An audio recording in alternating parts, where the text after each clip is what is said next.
s'est convaincu du potentiel inexploité des jeunes entrepreneurs africains et conscient de leur faible visibilité en Afrique et à l'international que Christian Camaïou, fondateur de My African Startup, a créé pour eux le site internet myafricanstartup.com. En quelques clics, tout porteur de projets innovants peut ainsi se faire connaître des médias, du grand public et surtout des investisseurs. Vous savez, en Afrique, ce ne seront certainement pas les multinationales qui vont avoir un impact dans les prochaines années en matière de création d'emplois et de création de richesses. Je pense que la création d'emplois et de richesses passera par l'entrepreneuriat et la création de start-up. Mais maintenant, pour avoir donc ces start-up, il faut les encourager, il faut leur donner les moyens d'arriver à leurs objectifs et de leur donner de la visibilité. De la visibilité auprès des médias, parce que les médias permettent à un fondateur d'entreprise de faire connaître son innovation, et également de la visibilité auprès des investisseurs, car ces sociétés ont besoin du carburant qu'il faut pour avancer. Afin que le lancement de cette première édition de My African Startup soit une réussite, Christian Camaïou s'est rendu dans plusieurs pays en Afrique comme le Rwanda, le Kenya, le Maroc et a rencontré des patrons de grands groupes pour les convaincre de soutenir cette initiative, comme ici, en Côte d'Ivoire, avec une banque et un leader des télécoms. Et c'est une réussite car c'est un sujet qui intéresse tous les grands patrons. Rencontre avec le DG de MTN Côte d'Ivoire qui donne son avis sur cet écosystème start-up en Afrique. En Côte d'Ivoire, on estimait, je dirais, logique que MTN puisse accompagner une initiative comme My Startup, qui est tout à fait dans la même logique de pouvoir soutenir des jeunes, des entrepreneurs, des gens qui ont des idées, mais qui n'ont peut-être pas encore l'encadrement ni le financement pour pouvoir réaliser leurs rêves et mettre en œuvre, en application leurs idées. La création d'emplois, ce n'est pas juste obtenir un contrat à durée indéterminée dans une grosse boîte comme MTN ou d'autres. Et bon, c'est ça la seule façon de création d'emplois.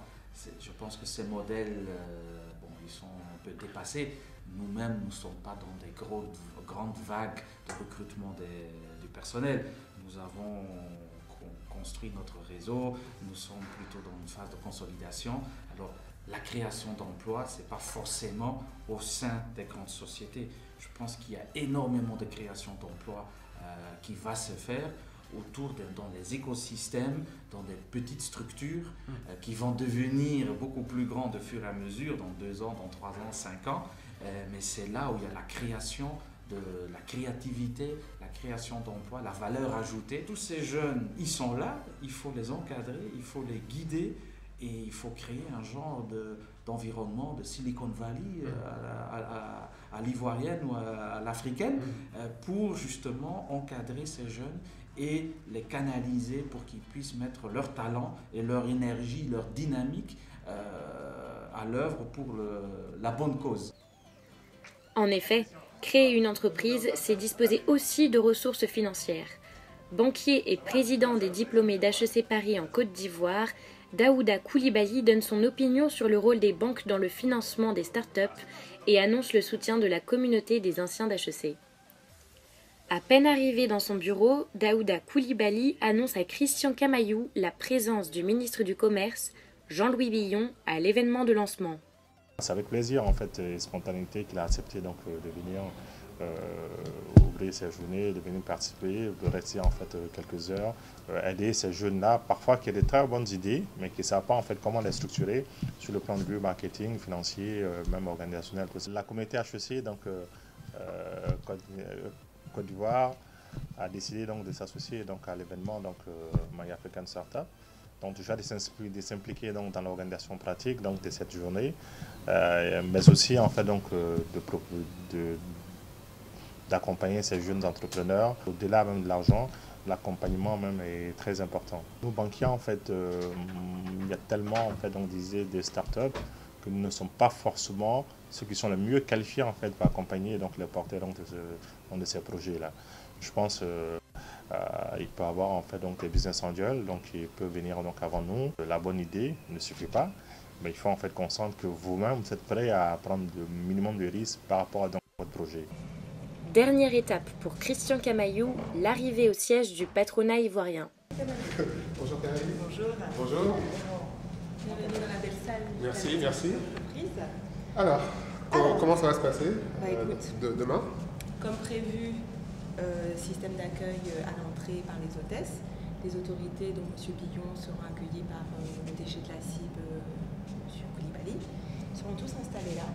Donc là, ce sont les, Voilà. les VIP, Les VIP, le les ministre. autorités, les partenaires et tout le public tout autour.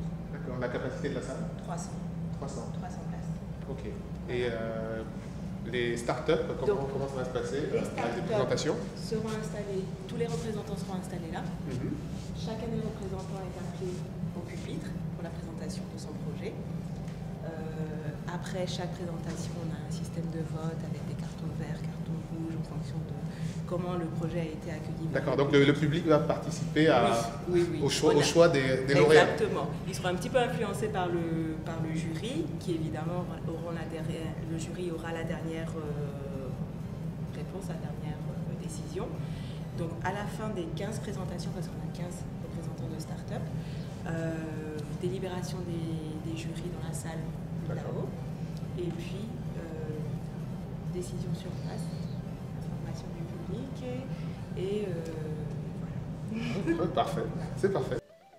Ayant obtenu l'adhésion de Lakoun Ouattara, DG de la CGECI, le lancement de My African Startup a eu lieu au sein de l'emblématique patronat ivoirien qui abrite dans son institution ceux qui, en Afrique, ont les moyens d'investir dans les startups, les patrons.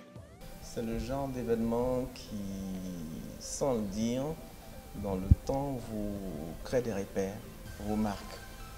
C'est une vraie fierté. C'est un soutien total pour ce genre d'initiative puisque, comme je le dis, on doit favoriser la création d'entreprises. On ne peut pas tout reposer sur l'investissement public. Seul le privé est le véritable moteur de développement.